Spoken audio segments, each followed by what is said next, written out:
Bismillahirrahmanirrahim. Assalamu alaikum to every participant and welcome back after a long break. आज का session हम BSc से start लेंगे। BSc की जो इलेक्ट्रिसिटी एंड मैग्नेटिज्म है वो हम डिस्कस करेंगे। सबसे पहले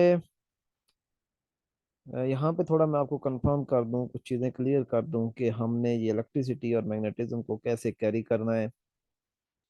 जैसा कि आपको कंटेंट के जो टॉपिक उससे ही पता चल रहा है कि हम इसमें दो चीज़ें पढ़ेंगे, एक इलेक्ट्रिसिटी और दूसरा मैग्नेटिज्म। तो पहले हम इलेक्ट्रिसिटी को पढ़ेंगे। इसमें कुछ चीज़ें होंगी और जिस तरह इलेक्ट्रिक फ्लक्स हो गया, इलेक्ट्रिक फील्ड हो गया, इलेक्ट्रिक पोटेंशियल हो गया, इलेक्ट्रिक पोटेंशियल एनर्जी हो गई। सिमिलरली फिर हम जब मैग्नेटिज्म में जाएंगे तो वहाँ पे भी इसी तरह मैग्नेटिक फील्ड, मैग्नेटिक फ्लक्स और मैग्नेटिक पोटेंशियल एनर्जी और इस तरह की चीज़ें जो हैं वो होंगी। तो इसका जो बेहतरीन तरीका है इन चीज़ों इनको याद रखने का, क्योंकि आप जो इलेक्ट्रिसिटी और मैग्नेटिज्म के जो फार्मूले हैं तो वो काफ़ी आपस में मिक्सअप हो जाते हैं। तो ये आपस में अगर आप रिलेट करके चलेंगे तो बहुत इजीली आप इनको मेमोराइज कर सकेंगे। जो मेरा एक तरीकाकार होता था वो यही होता था कि मैं इन चीज़ों को आपस में रिलेट करके याद करता था कि इलेक्ट्रिसिटी में वो ये चीज़ इसके इक्वल है और मैग्नेटिज्म में ये चीज़ इसके इक्वल होगी। जिस तरह वो रोटेशनल मोशन और लीनियर मोशन में मैं कुछ क्वांटिटीज आपको बताता था कि जिस तरह लीनियर मोशन में जो रोल मास का है वो ही रोटेशनल मोशन में मूवमेंट ऑफ इनर्शिया का है। तो जिसको ये चीज़ कंफर्म होती है तो वो कभी उसको फार्मूला भूल भी जाए तो वो आसानी से डिराइव कर सकता है। जैसा कि अगर हम टॉर्क की बात कर लें तो टॉर्क का चूंकि लीनियर मोशन में फार्मूला होता है आर एफ। ठीक है। तो अब अगर आपने रोटेशनल मोशन में आपने टॉर्क देखना है तो ये किसके इक्वल हो जाएगा? आर को भी आर जो है वो आर ही रहेगा और एफ जो है इसका रोटेशनल एनालॉग आपने लगा देना है। फोर्स का रोटेशनल एनालॉग, सॉरी यहाँ पे रिजम्बलेंस कुछ मैंने गलत ले ली है। अ,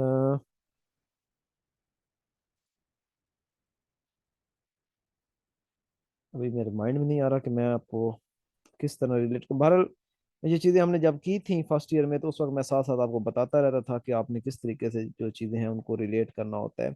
क्योंकि आपको ये पता होना चाहिए कि मैथ जो है वो आपने रिप्लेस कर देना होता है मूवमेंट ऑफ इनर्शिया से, और जो फोर्स है वो आपने रिप्लेस कर देनी होती है रोटेशन एनालॉग है इसका torque.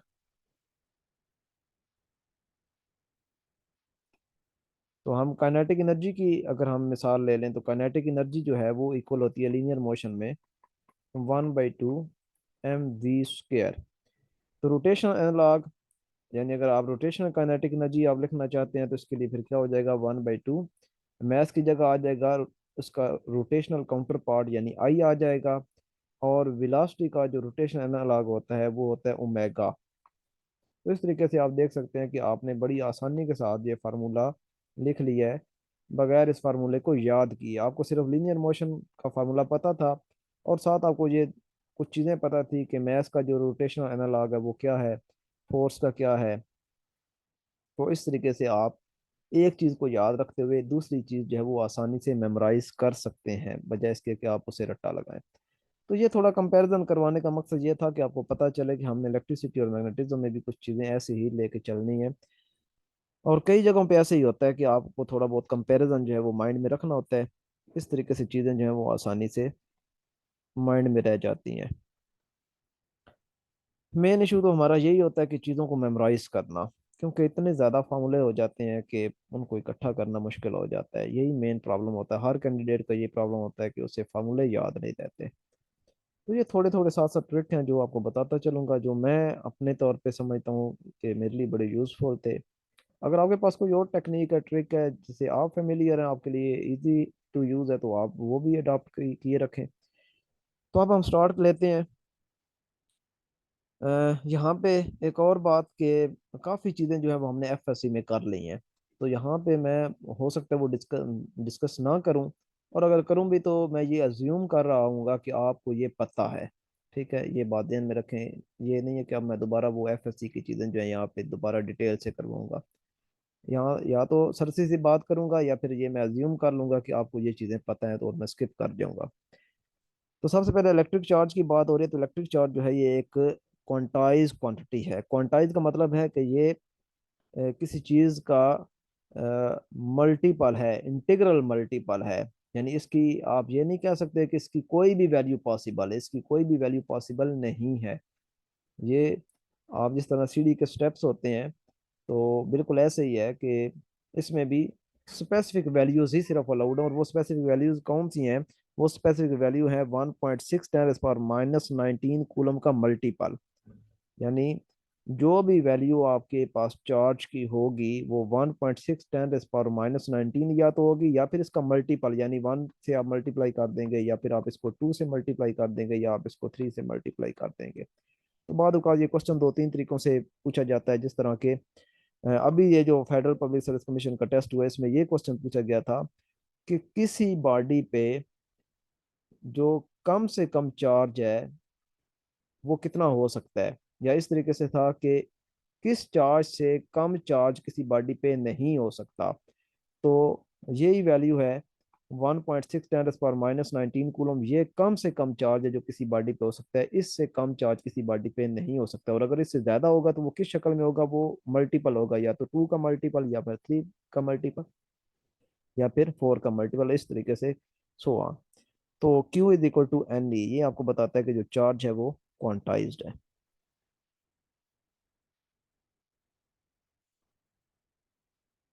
Electric dipole. Electric dipole आपके पास क्या होता है? जब भी दो सेम मैग्नीट्यूड के चार्जेस लेकिन अपोजिट चार्जेस, मैग्नीट्यूड सेम हो लेकिन अपोजिट हो, यानी एक प्लस का है तो दूसरा माइनस का है, एक अगर 2 कूलम है तो दूसरा -2 कूलम। तो इस तरीके से जब दो चार्जेस का कॉम्बिनेशन, और उन दोनों के दरमियान कुछ डिस्टेंस भी होना चाहिए, ये डिस्टेंस लाजमी है। उन दोनों के दरमियान जब डिस्टेंस होगा तो आप उसे कहेंगे कि ये क्या बन गया, आपके पास डाइपोल है। और यहाँ पे जो इंपॉर्टेंट बात है वो ये है कि जो इसकी डायरेक्शन होगी डाइपोल की, वो हमेशा नेगेटिव टू पॉजिटिव होती है। ये बहुत इंपॉर्टेंट पॉइंट है, क्योंकि अमूमन हम मिक्स अप कर देते हैं इलेक्ट्रिक फील्ड के साथ। क्योंकि इलेक्ट्रिक फील्ड के अंदर हमने देखा हुआ है कि इलेक्ट्रिक फील्ड में जो डायरेक्शन होती है वो हमेशा पॉजिटिव टू नेगेटिव होती है। लेकिन जो डाईपोल है इसकी डायरेक्शन थोड़ी उल्ट है, यानी ये नेगेटिव टू पॉजिटिव होती है। ये शायद इसलिए किया गया है ताकि थोड़ा इलेक्ट्रिक फील्ड में और डाईपोल की डायरेक्शन में फर्क वाज़ह रहे।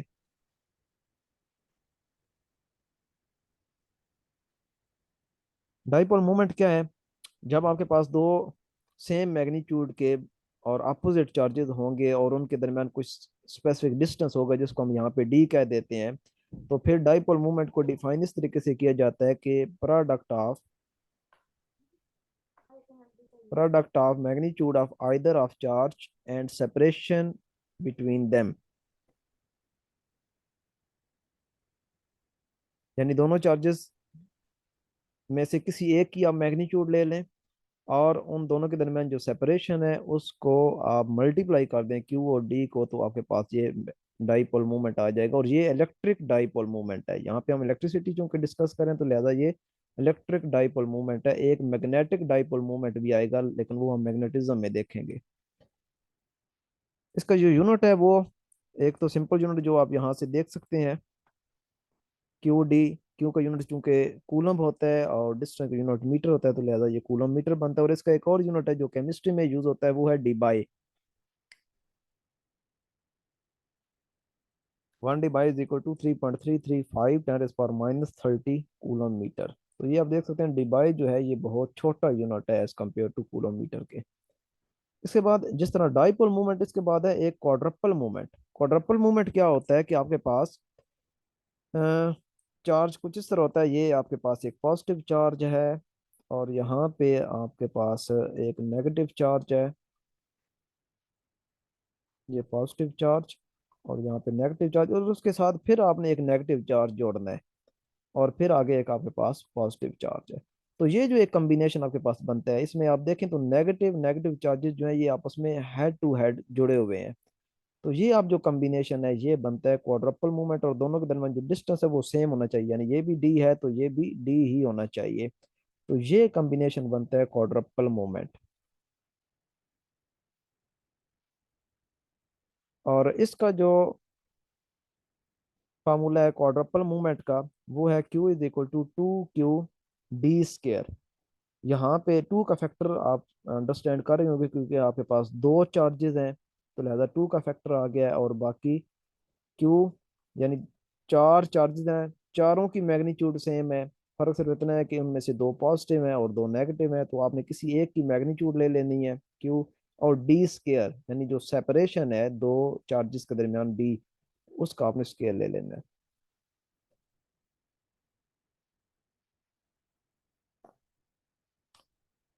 रिपेल तो डेफिनेटली वो करेंगे, क्यों नहीं करेंगे, ये तो हो नहीं सकता ना। जो चीजें नेचर में हैं वो तो हैं ही है ना। अब ये आप यूं समझें कि आपने कोई एक्सटर्नल इस पे वर्क किया हुआ है, इन दोनों को आपने कंबाइन किया हुआ है, तो ये क्वाड्रपल मूवमेंट जो है एग्जिस्ट कर रहा है।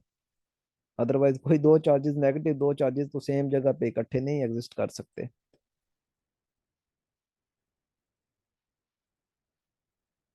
इलेक्ट्रिक फील्ड इंटेंसिटी की अगर हम बात करें, अब इलेक्ट्रिक फील्ड इंटेंसिटी हम मुख्तलिफ चीज़ों के हवाले से पढ़ेंगे, पॉइंट चार्ज के हवाले से पढ़ेंगे, शेल के लिहाज से पढ़ेंगे, सॉलिड स्फीयर के लिहाज से पढ़ेंगे, एक डाइपोल मूवमेंट डाइपोल के लिहाज से देखेंगे, और अ, इसके अलावा जो लाइन है, इनफाइनाइट शीट ऑफ चार्ज है, इनफाइनाइट लाइन है।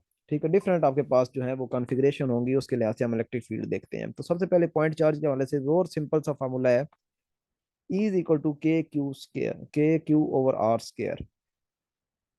इलेक्ट्रिक फील्ड बेसिकली क्या होती है, फोर्स पर यूनिट चार्ज। तो यहाँ पे जो सिंगल क्यू है, ये थोड़ा डिफरेंस याद रखिएगा कि फोर्स के अंदर जो है वो K Q square over R square होता है। इलेक्ट्रिक फील्ड के अंदर, क्योंकि ये भी क्वेश्चन बाद औकात पूछा जाता है कि जिस तरह यहाँ पे अभी इस दफ़ा क्वेश्चन था कि इलेक्ट्रिक जो फील्ड इंटेंसिटी है वो चार्ज के लिहाज से वेरी करती है या डिस्टेंस के स्क्वायर के लिहाज से वेरी करती है, तो ये पता होना चाहिए। तो इलेक्ट्रिक फील्ड इंटेंसिटी जो है वो अगर आप गौर करें तो वो है K Q over R square. और अगर हम पॉइंट चार्ज के पोटेंशियल की बात करें तो वो होता है V is equal to K Q over R। यानी फोर्स में क्यू का भी स्केयर है और आर का भी स्केयर है, लेकिन इलेक्ट्रिक फील्ड इंटेंसिटी में बात करें तो इसमें क्यू का स्केयर नहीं है, सिंगल आपने क्यू लिया हुआ है और नीचे आर का स्केयर है। और पोटेंशियल की बात करें तो इसमें दोनों ही जो है वो लीनियर फॉर्म है, यानी क्यू की पावर भी वन है और आर की पावर भी वन है। तो ये चीजें इस तरीके से भी साथ साथ आपने याद रखनी है, रिलेट करनी है कि पॉइंट चार्ज के लिए फोर्स की वैल्यू क्या होगी। फोर्स तो खैर सभी में ही क्यू स्क्वायर ओवर आर, क्योंकि ये तो न्यू सॉरी कूलम का जो इलेक्ट्रोस्टैटिक का जो फार्मूला है फोर्स ऑफ अट्रैक्शन का, ये तो सभी के लिए एक जैसे ही होगा। ई और वी जो है ये चेंज होते रहेंगे, फिर सिंगल चार्ज के लिए अलग होगा, डाईपोल के लिए अलग होगा और क्वाड्रपल के लिए अलग होगा। ये अमूमन वेरिएशन ही पूछी जाती है कि आर जो है वो किस तरीके से वेरी करता है। ये मैंने एफएससी में बताया हुआ है कि क्वाड्रपल के लिए कैसे करता है, डाईपोल के लिए कैसे करता है, ऑक्टापोल के लिए कैसे करता है। अच्छा, इसके बाद नेक्स्ट है electric field intensity due to infinite sheet of charge. तो ये एफएससी में किया हुआ is equal to sigma over 2 epsilon not. और अगर पैरेलल प्लेट कैपेसिटर की बात करें तो वो ये जो टू का फैक्टर है वो टू खत्म हो जाएगा, simply sigma over epsilon not रह जाएगा। यहाँ पे एक बात मैंने लिखी है कि ये जो इनफाइनाइट शीट ऑफ चार्ज आपके पास, ये अगर आपके पास एक इनफाइनाइट शीट ऑफ चार्ज है, तो ये पॉइंट चाहे आप यहाँ पे लें चाहे आप यहाँ पे लें, यानी दूर जाएं या करीब आए, जो ई की वैल्यू होती है, चाहे इस पॉइंट पे फाइंड करें चाहे इस पॉइंट पे फाइंड करें, चाहे आप जितना भी दूर चले जाएं आप उसके लिए फाइंड करें, ये सिग्मा ओवर 2 एप्सिलॉन नॉट ही रहेगी for infinite sheet of charge. क्योंकि शीट इनफाइनाइट है ना, तो लिहाजा डिस्टेंस इसके लिए मैटर नहीं करता कि आप इसके करीब हैं या इससे दूर हैं। इसके लिए वेक्टर डिफरेंस की बात मैंने की है, ये क्वेश्चन भी एमसीक्यूज में मैं देता हूँ। तो वेक्टर डिफरेंस का मतलब ये है कि आप इधर वाली ई की वैल्यू देखें क्या आती है, और इधर वाले जो इस यानी एक फ्रंट पे आपने लिया हुआ है पॉइंट और उतने ही डिस्टेंस पे आपने बैक पे भी एक पॉइंट लिया हुआ है, तो दोनों का जो इलेक्ट्रिक फील्ड का वेक्टर डिफरेंस है वो कितना आता है। तो वेक्टर डिफरेंस हमेशा कैसे लिया जाता है, यानी ई माइनस यहाँ पे एक और माइनस लगाना पड़ेगा। वो क्यों लगाना है? क्योंकि यहाँ जो ई की वैल्यू है वो इस डायरेक्शन में है, और यहाँ जो ई की वैल्यू है वो इस डायरेक्शन में, लिहाजा दोनों आपस में रिवर्स डायरेक्शन में है। इस वजह से ये माइनस तो चूंकि हम डिफरेंस ले रहे हैं उस वजह से लगा है, और ये वाला जो माइनस है ये हमने लगी लिया है चूंकि इलेक्ट्रिक फील्ड जो है वो दोनों आपस में अपोजिट डायरेक्शन में है, तो लिहाजा ये आपस में माइनस माइनस प्लस हो जाएगा और 2 टाइम ई हो जाएगा। और इस तरीके से आपके पास सिग्मा ओवर सिर्फ एप्सिलॉन नॉट रह जाएगा। पैरेलल प्लेट के लिए सिग्मा ओवर एप्सिलॉन नॉट हो जाएगा। यहाँ पे एक टर्म आई है सरफेस चार्ज डेंसिटी, क्योंकि ये जो सिग्मा है ये सरफेस चार्ज डेंसिटी है। तो सरफेस चार्ज डेंसिटी क्या होती है? Charge per unit area. ये तीन किस्म की चार्ज डेंसिटी होती हैं, linear charge density, surface charge density और volume charge density. Linear charge density होती है charge per unit length, surface charge density होती है चार्ज पर यूनिट एरिया, और वॉल्यूम चार्ज डेंसिटी होती है charge per unit volume. Shell theorem, shell के दो थ्योरम है। पहला थ्योरम ये कहता है outside the shell it is behaved as our charge is concentrated at the centre. यानी जब आप किसी शेल के बाहर होंगे, ये आप पॉइंट है, ये आपका शेल है, तो आप इस शेल के बाहर हैं, तो ये अब आपका जो चार्ज स्फीयर है या शेल है, सॉरी, ये क्या बिहेव करेगा? ये आपके लिए एक पॉइंट चार्ज के तौर पे बिहेव करेगा। तो इसके लिए जो इलेक्ट्रिक फील्ड की वैल्यू आप फाइंड करेंगे वो बिल्कुल वही होगी जो पॉइंट चार्ज के लिए आप लिखते हैं, यानी E is equal to K Q over R square. Shell का जो सेकंड थ्योरम है वो ये कहता है inside the shell is equal to zero, कि जब आप शेल के अंदर, ये शेल और स्फीयर ये भी थोड़ा आपको डिफरेंस पता होना चाहिए। शेल होता है जो अंदर से खाली है, इसे हालोस्फीयर का भी नाम दिया जाता है और शेल का भी नाम दिया जाता है। तो चाहे हालोस्फीयर लिखा हो चाहे शेल लिखा हो, आप यूं समझिए कि अंदर से खाली है। और जब सिंपल स्फीयर लिखा हो तो समझे कि वो सॉलिड स्फीयर की बात कर रहा है, यानी जरूरी नहीं कि वो सॉलिड का वर्ड साथ लगाए। सिंपल स्फीयर लिखे इसका मतलब है सॉलिड की बात हो रही है, लेकिन जब हालो स्फीयर लिखेगा तो इसका मतलब अंदर से खाली है। जब सिंपली शेल लिखता है तो इसका मतलब है फिर भी अंदर से खाली है। तो inside the shell E is equal to zero. ये शेल का सेकंड थ्योरम है कि जब भी शेल के अंदर आप जाएंगे तो किसी भी पॉइंट पे ई की वैल्यू जो है वो जीरो होगी, क्योंकि चार्ज इनक्लोज जो होता है वो जीरो होता है। ये गाउस लॉ से वैसे बेसिकली लिखा गया है, ये चीज मैंने अपने पास से लिखी है। Because charge enclose by shell is zero that is Q is equal to zero, क्योंकि जो गाउस लॉ है उससे जब हम इलेक्ट्रिक फील्ड फाइंड करते हैं, जो कि आपने सेकंड ईयर में की भी है, तो वहाँ पे वो रीजन यही देता है कि क्योंकि charge enclose by close surface zero है, अंदर कोई चार्ज नहीं पड़ा हुआ, लिहाजा इलेक्ट्रिक फ्लक्स जीरो होने की वजह से इलेक्ट्रिक फील्ड का होना जीरो है। ये नीचे एक्सप्लेन भी सारा किया हुआ है, electric field inside hollow charge sphere, ये सारी चीजें यहाँ पे एक्सप्लेन हुई भी हैं। अब सॉलिड स्फीयर की बात करें तो सॉलिड स्फीयर में जो आउटसाइड द स्फीयर है या on the surface of the sphere है, दोनों के लिए सेम फार्मूला है इलेक्ट्रिक फील्ड फाइंड करने का, और वो है E is equal to K Q over R square. क्योंकि सरफेस में तो एग्जैक्ट यही होगा, और जब सरफेस से आप बाहर चले जाएंगे तो फिर शेल का जो फर्स्ट थ्योरम है वो अप्लाई हो जाएगा, कि वो आपका जो सारा सॉलिड स्फीयर है वो बिहेव करेगा एज ए पॉइंट चार्ज। लेकिन जब इन साइड द सॉलिड स्फीयर की बात करते हैं तो थोड़ा सिनेरियो चेंज हो जाता है, क्योंकि अब क्योंकि सॉलिड स्फीयर है तो अब डेफिनेटली अंदर चार्ज मौजूद है, क्योंकि अब स्फीयर भरा हुआ है, अंदर से अब खाली नहीं है। तो आप जिस भी पॉइंट पे होंगे वहां पे, ये अगर आपके पास स्फीयर है तो ये सारा का सारा इसके ऊपर चार्ज है। तो क्योंकि ये सॉलिड है तो सॉलिड का मतलब है सारे पे कहीं ना कुछ चार्ज पड़ा हो। यूनिफॉर्मली चार्ज का मतलब है कि हर जगह पे एक जैसा चार्ज है। तो जिस पॉइंट पे आपने लेना है इलेक्ट्रिक फील्ड इंटेंसिटी फाइंड करनी है, वहां पे आपने एक गाजिस सरफेस ड्रा करनी, जैसा कि यहाँ पे ये ड्रा हुई हुई है। आप सपोज इस पॉइंट पे लेना चाहते हैं इलेक्ट्रिक फील्ड इंटेंसिटी, तो आपने इस पॉइंट पे एक गाजिस सरफेस ड्रा करनी है, और उसका रेडियस स्मॉल आर होगा, ओरिजिनल रेडियस जो है वो कैपिटल आर है। ये आपको पता है, जो हम यूजुअली एक कन्वेंशन है कि जो स्फीयर का अपना रेडियस होता है उसको कैपिटल आर से रिप्रेजेंट करते हैं, और जो गाजेस सरफेस हम लेते हैं उसके लिए जो हम रेडियस रिप्रेजेंट करते हैं वो हम स्मॉल आर से रिप्रेजेंट करते हैं। तो ये आपके पास जो बनेगा फार्मूला वो है E is equal to K Q prime over R square. Q prime ये वो चार्ज है जो उसने इनक्लोज किया हुआ है उस सरफेस ने। तो क्यू प्राइम आपने फाइंड करना, और क्यू प्राइम आप कैसे फाइंड करेंगे, आप चार्ज डेंसिटी से फाइंड करेंगे। क्योंकि चार्ज डेंसिटी जो है ना, वो चाहे रो है चाहे रो प्राइम है, वो सेम है। Rho is equal to rho prime. यहाँ से आप फाइंड करें, रो होता है चार्ज पर यूनिट वॉल्यूम, और इधर चार्ज पर यूनिट वॉल्यूम। और इस तरीके से आप क्यू प्राइम फाइंड कर लेंगे, ये आ जाएगा Q over V into V. और वॉल्यूम जो है ये 4/3 पाई r क्यूब होता है। तो ऊपर आ जाएगा 4/3 पाई स्मॉल r क्यूब, और नीचे आ जाएगा 4/3 पाई कैपिटल R क्यूब।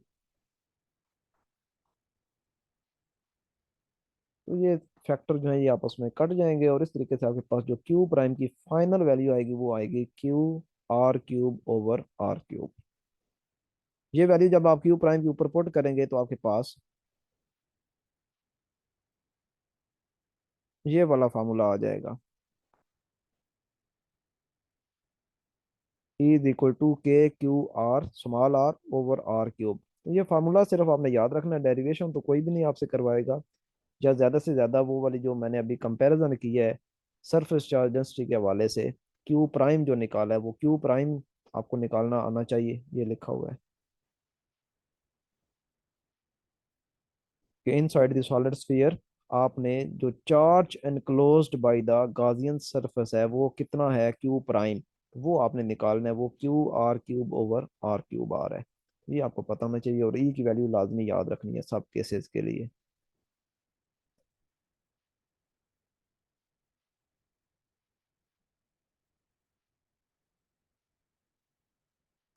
जी क्यूब है, स्मॉल आर का भी क्यूब है। सॉरी, अगर फाइनल रिजल्ट की अगर आप बात करें तो फाइनल में R क्यूब नहीं आएगा। उसकी रीजन ये है कि आप फार्मूला गौर से देखें, इसके बटे में भी तो R² है ना। तो जब क्यू प्राइम वाला R क्यूब इसमें हम पुट करेंगे इसके अंदर, ये वैल्यू वैल्यू जब आप उठा के इसमें डालेंगे, तो वो R² जो है इस R क्यूब के 2R से कट जाएगा, और सिंपल आपके पास R रह जाएगा।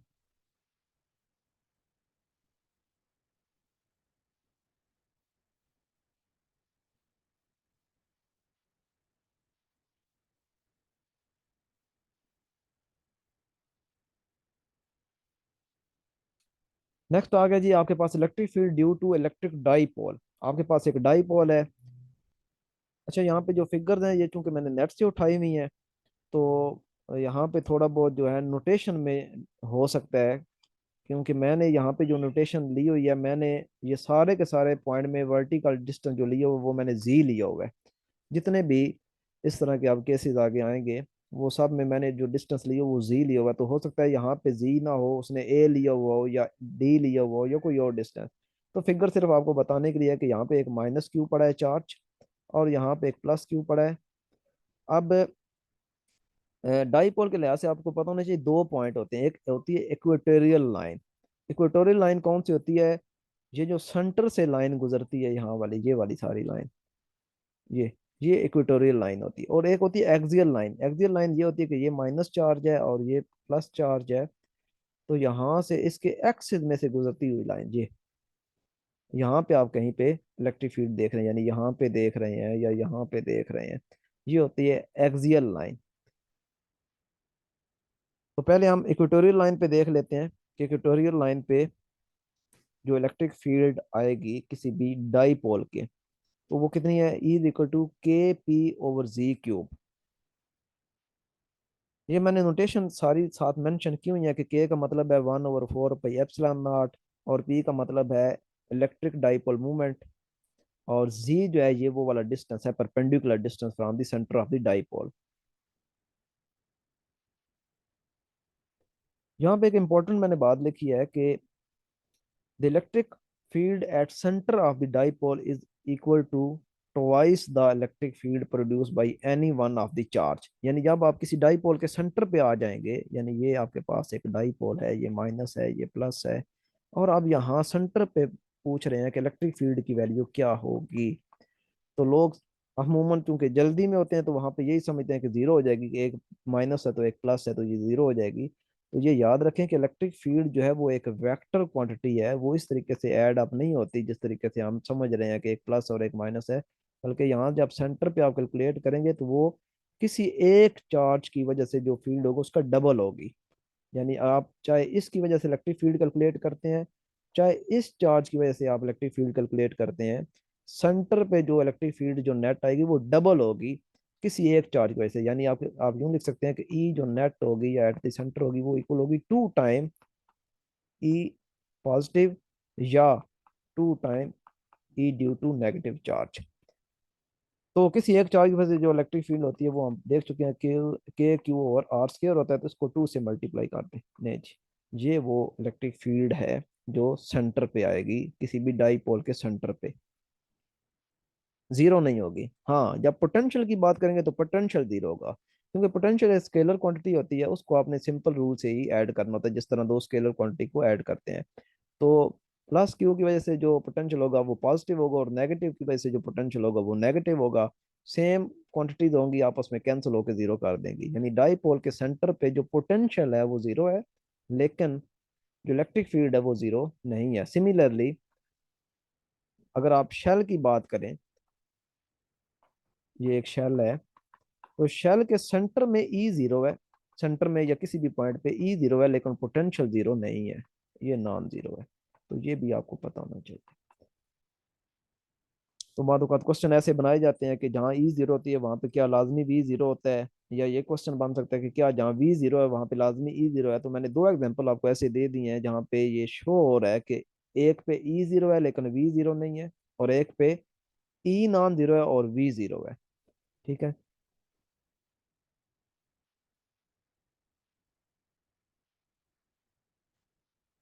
अब आ गया electric field eight point P along axial line, यानी अब वही आपके पास डाईपोल है लेकिन अब आप एक्सियल लाइन पे हैं, यानी उसके एक्सिस पे आप जा रहे हैं। तो ये एक्सिस दिखाया गया आपको, ये वाला एक्सिस है सारा। तो ये वो पॉइंट पी लिया हुआ है जहाँ पे आपने इलेक्ट्रिक फील्ड फाइंड करनी है। तो इसका जो फार्मूला है वो ये है, E is equal to two K Q R D over R square minus D square. यहाँ पे डी जो है वो ये ये वाला डी है, यहाँ पे टू ए उसने लिखा हुआ है लेकिन ये डी है। ठीक है, आपने अगर नोट्स प्रिंट करवाते हैं तो आप यहाँ पे काट के इसको लिख दें कि दोनों चार्जेस के दरमियान जो सेपरेशन है वो डी है। और आर क्या है, आर जो है वो डाईपोल के सेंटर से लेके उस पॉइंट तक का डिस्टेंस है, सॉरी ये वो पॉइंट है, डाईपोल के सेंटर से लेके उस पॉइंट पी तक का डिस्टेंस है जहाँ पे आपने इलेक्ट्रिक फील्ड फाइंड करनी है along the axis of dipole. तो ये एक्सियल लाइन है और इस पे आपने एक पॉइंट पी लिया और वहां पे आप इलेक्ट्रिक फील्ड फाइंड करना चाहते हैं। तो ये फार्मूला है टू के क्यू। अच्छा, ये फार्मूला आपको याद रखने की जरूरत नहीं है क्योंकि इतना लंबा फार्मूला नहीं आएगा, जो इसका रिजल्ट है वो इंपॉर्टेंट है। रिजल्ट क्या है वो देखें। रिजल्ट ये है कि अगर आपने वो जो पॉइंट पी लिया वो बहुत दूर लिया हुआ है, यानी along the axis of dipole लिया हुआ है, लेकिन कहीं दूर जाके लिया हुआ है, यानी R is very very greater than the separation between both charges. तो फिर क्या होगा, फिर आपके पास ये वाला जो टर्म है, जो डी है, ये आप नेग्लिजिबल कर सकते हैं, और इस तरीके से ये जीरो हो जाएगी आपके पास टर्म। जो आप यूं समझें इसको, अगर आपने प्रॉपर सॉल्व करना है तो वो ये है कि आप डी स्क्र को कॉमन लें, सॉरी आर स्क्र को कॉमन लें आप, तो ये रह जाएगा one minus D square over R square का ऊपर होल स्क्र। अब जो चीज कॉमन लेते हैं उसके साथ ऊपर पावर भी कॉमन आती है, क्योंकि हमने आर स्क्र कॉमन लिया तो ऊपर पावर भी कॉमन आएगी, तो लिहाजा ये आर की पावर फोर हो जाएगा, क्योंकि आर स्क्र तो हमने कॉमन लिया, साथ ऊपर पावर ही बाहर आएगी, वो आर फोर हो जाएगा। तो इस तरीके से आप, चूंकि आर हमने अज्यूम किया कि बहुत बड़ा है, तो लिहाजा ये जो आपकी सारी टर्म है ये नियर टू जीरो हो जाएगी, क्योंकि बहुत बड़ी क्वांटिटी से आप इसको डिवाइड कर रहे हैं। तो ओवरऑल आपके पास जो चीज़ बनेगी वो ऊपर भी आर है, नीचे आर की पावर फोर है, और इस तरीके से ये कैंसिल आउट होने के बाद आर की पावर थ्री रह जाएगी। वैसे तो ये बाइनोमियल थ्योरम इस पे अप्लाई करना है, इसको अगर आपने प्रॉपर सॉल्व करना है तो binomial theorem, binomial expansion use करके आपने इसको करना है। लेकिन यहाँ पे वैसे मैं आपको सरसरी बता रहा हूँ कि किस तरीके से ये रिजल्ट आया है, E is equal to two K P over R cube. ये आपने याद रखना है कि जब आप कोई डाईपोल लिया हुआ आपने और उसकी एक्सियल लाइन पे आपने बहुत दूर कोई पॉइंट पी लिया और वहां पे आप इलेक्ट्रिक फील्ड देखना चाहते हैं, तो फिर ये फार्मूला है E = 2 K P/R3। अब आपके पास कोई रिंग है,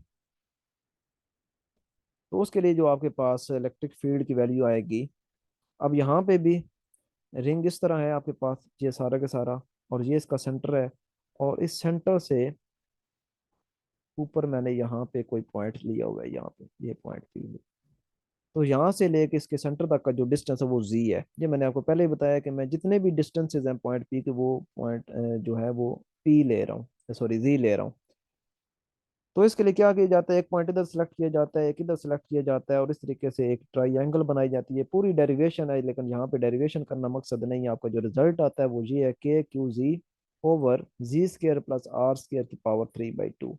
लेकिन इससे भी ज्यादा इंपॉर्टेंट जो रिजल्ट है वो ये है कि अगर आप इस पॉइंट पी को शिफ्ट कर दें यहाँ पे सेंटर पे, यहाँ पे, तो सेंटर पे शिफ्ट होने का मतलब क्या है कि आपका जी क्या हो गया, जीरो हो गया। आप जब डिस रिंग के सेंटर पे आ गए, इसका मतलब है जी जीरो हो गया। तो जब आप इसमें जी जीरो पुट करेंगे यहाँ पे, ये जी जीरो जब पुट करेंगे तो ई की वैल्यू क्या आ जाएगी, जीरो। इसका मतलब है कि eight the centre of ring, और ऐसा रिंग जिसके ऊपर यूनिफॉर्मली चार्ज जो है वो डिस्ट्रीब्यूट हुआ है, उसके सेंटर पे जो इलेक्ट्रिक फील्ड की वैल्यू आती है जीरो होती है।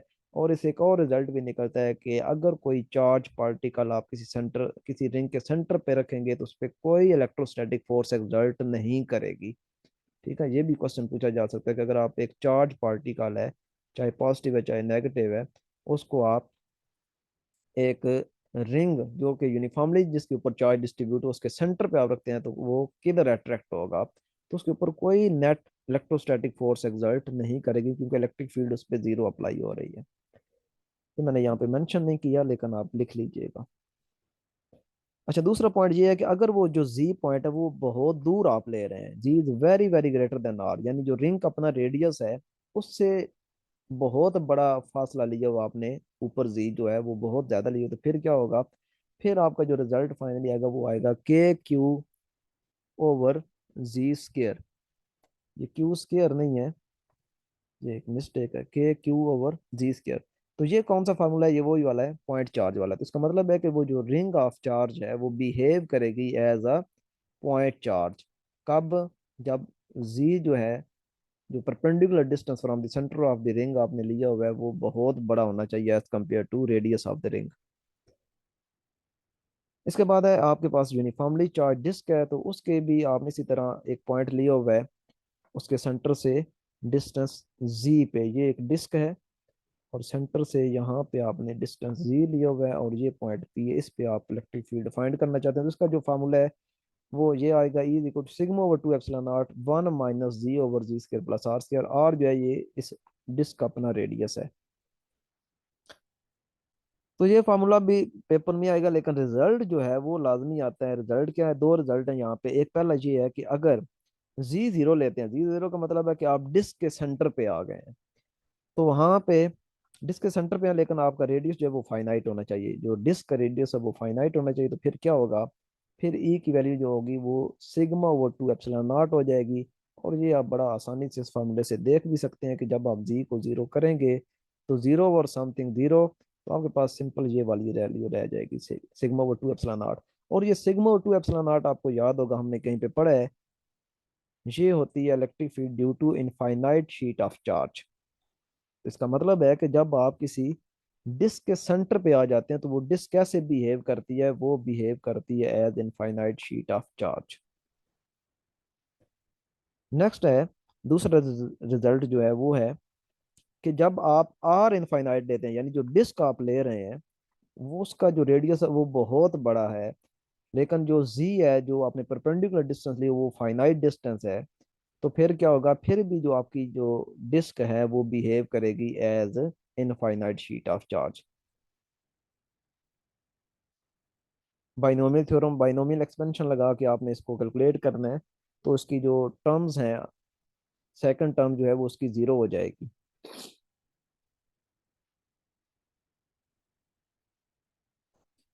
इसके बाद लास्ट है electric field at a point P lying perpendicular to infinite line of charge, यानी आपके पास एक लाइन है इस तरीके से, ये लाइन है, ये इनफाइनाइट लाइन है। तो इसके ऊपर आपने यहाँ पे परपेंडिकुलरली कोई पॉइंट पी लिया हुआ है, ये पॉइंट पी लिया हुआ आपने, परपेंडिकुलर डिस्टेंस सारे परपेंडिकुलर लेने हैं, और ये डिस्टेंस कितना है, जी है ये भी। तो इस पॉइंट पी पे जो इलेक्ट्रिक फील्ड की वैल्यू आएगी वो आएगी lambda over 2 pi epsilon not C. और यहाँ पे लैम्डा जो है ये लीनियर चार्ज डेंसिटी है, और ये होती है charge per unit length.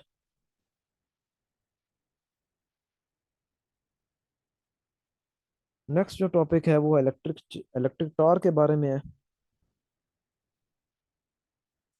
Electric torque P cross ई, पी जो है ये डाइपोल मूवमेंट है, और ई जो है वो इलेक्ट्रिक फील्ड है। इसको जब आप ओपन करेंगे तो पी ई साइन थीटा, और यहाँ पे नेगेटिव साइन क्यों आया है, नेगेटिव साइन आने की रीजन ये है, यहाँ पे नीचे मेंशन भी की है कि जो इलेक्ट्रिक डाइपोल होता है वो हमेशा मूव करता है क्लॉकवाइज डायरेक्शन में। जब भी आप इसको इलेक्ट्रिक फील्ड में आप रखते हैं तो ये हमेशा क्लॉकवाइज मूव करता है, ये आप देख सकते हैं इसमें। क्योंकि इलेक्ट्रिक फील्ड लाइन यहाँ से निकल रही है तो इसका मतलब है यहाँ पे पॉजिटिव चार्ज है, क्योंकि यहाँ एंटर हो रही है तो इसका मतलब है यहाँ पे नेगेटिव चार्ज है। तो आप ये देखें ये पॉजिटिव चार्ज है, तो ये किधर जाएगा, ये रोटेट होकर इधर जाएगा, और इस तरह ये नेगेटिव चार्ज है तो ये इधर अट्रैक्ट होगा। तो इस तरीके से ये क्लॉक वाइज जो है वो रोटेशन करता है, और क्लॉक वाइज को हम जो कन्वेंशन के तौर पे लेते हैं, ये हैं सारी कन्वेंशन ही। अगर आप एंटी क्लॉकवाइज को पॉजिटिव नेगेटिव लेना चाहें तो फिर ये पॉजिटिव हो जाएगा, लेकिन चूंकि कन्वेंशन है कि जो चीज़ भी एंटी क्लॉकवाइज मूव करती है उसको हम पॉजिटिव लेते हैं। आपके जितने भी सैटेलाइट्स होते हैं, जो नेचुरल सैटेलाइट्स हैं, मून है, ये सारे के सारे एंटी क्लॉकवाइज मूव कर रहे हैं, तभी हम कन्वेंशन लेते हैं कि एंटी क्लॉकवाइज रोटेशन को हम पॉजिटिव लेते हैं और क्लॉकवाइज को हम नेगेटिव लेते हैं। तो यहाँ पे भी इसके साथ नेगेटिव आने की रीजन इसकी रोटेशन है जो कि क्लॉकवाइज है।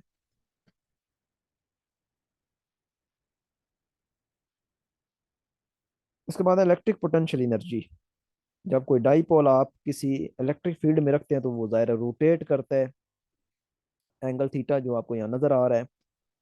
तो इलेक्ट्रिक पोटेंशियल एनर्जी, इसका जो फार्मूला होगा वो होगा माइनस पी डॉट ई। यानी सिंपल अगर आप टॉर्क और इसके फार्मूले में डिफरेंस देखें तो सिर्फ क्रॉस का और डॉट का है, उसमें क्रॉस प्रोडक्ट इसमें डॉट प्रोडक्ट है।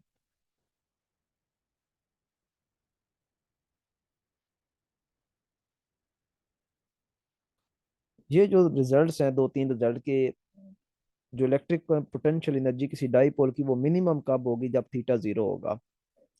क्योंकि जब आप यहाँ पे थीटा जीरो पुट करेंगे तो ये आप देख सकते हैं कि इसकी वैल्यू आएगी आपके पास माइनस पी ई। लेकिन जब आप थीटा की वैल्यू 180 पुट करेंगे तो 180 होता है -1, cos 180 इज इक्वल टू -1। तो फिर वो माइनस और ये माइनस आपस में प्लस हो जाएंगे, और इस तरीके से यू थीटा यानी electric potential energy for a dipole in electric field वो मैक्सिमम वैल्यू आ जाएगी। तो ये जो रिजल्ट्स होते हैं ये बहुत इंपॉर्टेंट होते हैं, ये आपने लाजमी याद रखने हैं। और यहाँ पे ये कहता है कि जो डाईपोल होता है वो एक पेंडुलम की तरह बिहेव करता है। बिल्कुल जिस तरह पेंडुलम अपनी मीन पोजीशन पे उसकी मिनिमम एनर्जी होती है, सिमिलरली जो डाईपोल होता है वो भी जब एंगल जीरो बना लेता है यानी इलेक्ट्रिक फील्ड की डायरेक्शन में अलाइन हो जाता है तो उस वक्त उसकी एनर्जी बिल्कुल मिनिमम होती है। इलेक्ट्रिक फील्ड की डायरेक्शन में जब डाईपोल अलाइन हो जाता है तो उसकी एनर्जी मिनिमम होती है, यानी एंगल जब जीरो हो जाता है दोनों के दरमियान तो फिर एनर्जी मिनिमम होती है, और जब एंगल 180 हो जाता है तो फिर उस वक्त उसकी एनर्जी मैक्सिमम होती है। बिल्कुल जिस तरह पेंडुलम की मीन पोजीशन पे एनर्जी मिनिमम और एक्सट्रीम पोजीशन पे उसकी एनर्जी मैक्सिमम होती है।